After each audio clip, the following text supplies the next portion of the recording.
দর্শক এই মুহূর্তে দেখছি আমরা আসলে উনি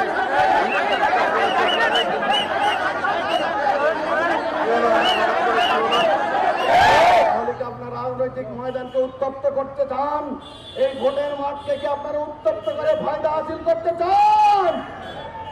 আপনাদের সে গুড়ে বালি মানুষ তা হতে দেবে না, জনগণ আপনাদের আশা পূরণ হতে দেবে না।